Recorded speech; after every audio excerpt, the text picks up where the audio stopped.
Hello दोस्तों, कैसे हो? आशा करती हूँ अच्छे होंगे। तो मैं आपको बता रही हूँ कि एक हमारी गुरु बहना थी शिव चर्चा में, तो मुझसे मिली।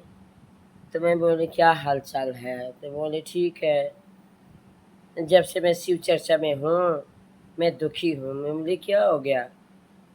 तो दीदी, मैं सबसे पहले गुरु का नाम लेती हूँ, बच्चों का टिफ़िन भी नहीं बनाती हूँ, आदमी का भी टिफ़िन नहीं बनाती हूँ, पहले गुरु का नाम लेती हूँ, हर काम पहले गुरु का करके तब बच्चों का करती हूँ। फिर भी मेरे पेट में पथरी हो गई। बच्चे बेशक हमारे भूखे चले जाते थे, पर मैं गुरु का काम करती करती थी।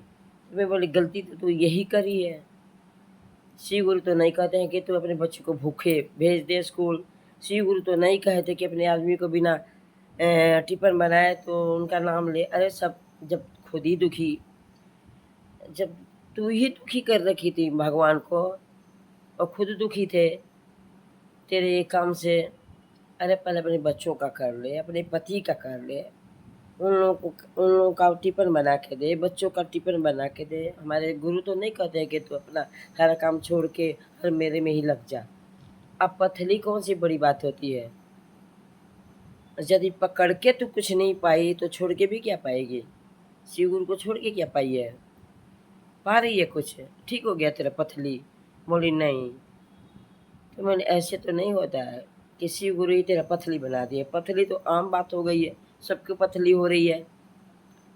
अरे दुख तकलीफ, जो शिव को गुरु बनाया उसको तकलीफ नहीं आता। हम लोग, मैं 15 साल से शिव को गुरु बनाई हूँ तो मुझे तकलीफ नहीं आती है, दुख नहीं होता है। अरे 3 सूत्र कहने में क्या जा रहा है? पैसा लग रहा है क्या? तो बोली कि दीदी मैं दुखी हो गई थी इसलिए बीच में छोड़ दी। ये छोड़ के क्या पाई है? कुछ पाई है? मिल रहा है छोड़ के कुछ? तेरा पथरी सही हो गया? बोली नहीं। मैं बोली फिर तो शिव गुरु का नाम ले, दया मांग, चर्चा कर, नमन कर। तो करने लगी। करने के बाद फिर मिली मेरे को 6 महीना के बाद। तो मैं बोली अब तू कैसी है? बोली कि दीदी आप नहीं मिली होती तो फिर मैं दोबारा काम को नहीं करती, न मेरा पथरी सही होता न मेरा घर सही होता। मैं बच्चों का खिला पिला के गुरु का काम करती थी, मेरा पथरी पता नहीं कैसे गल गई। मैंने दवाई करी होगी, ऐसे थोड़ी ना गल जाएगा।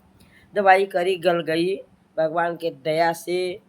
2-3 साल हो गया उसको इस बात से, और पथरी भी सही हो गई। बच्चे भी बड़े पढ़ लिख लिए, किराए पर थी, अपना ज़मीन ले ली, अपना घर बना ली, बहुत अच्छा तरीका से रह रही है। तो हमारे कहने का मतलब है कि शिव को गुरु बनाने से तकलीफ़ नहीं आएगा, हमें तकलीफ़ नहीं आता है। तो कोई किसी को तकलीफ़ नहीं आएगी, जो दुःख तकलीफ़ नहीं आएगा, आएगा। भगवान को जो पूजा करता है, भगवान को जो भक्ति करता है, वो मरता नहीं है क्या? वो भी मरेगा, मरने के लिए ही आया है, जो आया है वो से जाएगा। तो ऐसी कोई बात नहीं है कि आप लोग के मन में भावना आ गया कि हम अपने महादेव जी के इतना काम करती हूँ, फिर भी मैं दुखी हूँ।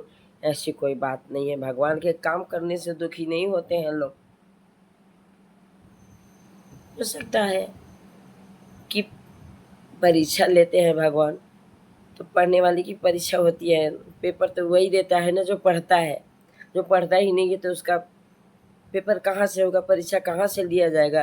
तो ऐसी भावना आप अपने मन में मत रखो कि हमने अपने महादेव जी को गुरु बनाया है और हम दुखी हैं। ऐसी कोई बात नहीं है।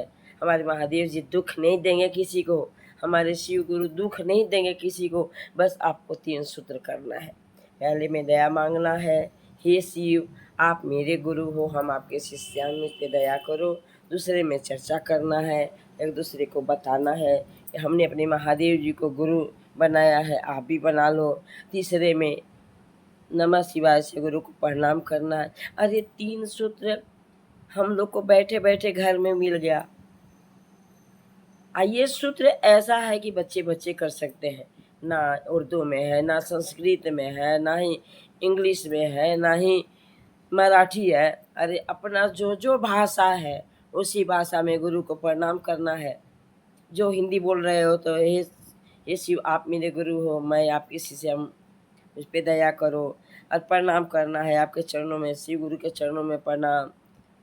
हरेंद्र भैया के चरणों में प्रणाम, नीलम दीदी के चरणों में प्रणाम, शिव स्तर पर बैठे सारे गुरु भाई गुरु बहना के चरणों में प्रणाम। यही तो कहना है, ये कौन सी बड़ी बात है?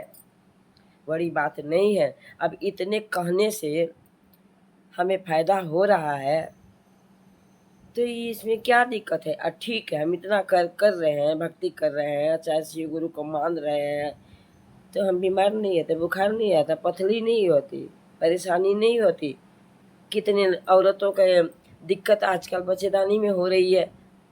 पूजा करते करते करते करते उन लोगों को बच्चेदानी निकल नहीं रही है, मर नहीं रही है। हमारी गुरु बहना, मैं नहीं मरूंगी, मेरा समय नहीं होगा मरने का, तो मैं महादेव जी को दोष दे दूँ? ऐसी कोई बात नहीं है। अरे भगवान किसी का बुरा नहीं करते हैं, तो बुरा कर्म होता है। जो हम अपना कर्म करके आए हैं ना, वो हमें भुगतना पड़ेगा। अब भगवान का दोष क्यों दे? जो हम कर्म जो किए हैं वो भुगतेंगे। तो बहना ने फिर से शुरू काम किया है अपना, और अच्छा कारोबार चल रहा है उनका, बड़ी खुश है और शिव को गुरु मान के फिर से दोबारा और श्री गुरु का काम कर रही हैं। तो हर हर महादेव। यदि आज मेरी बात आपको अच्छी लगी हो तो लाइक कर देना।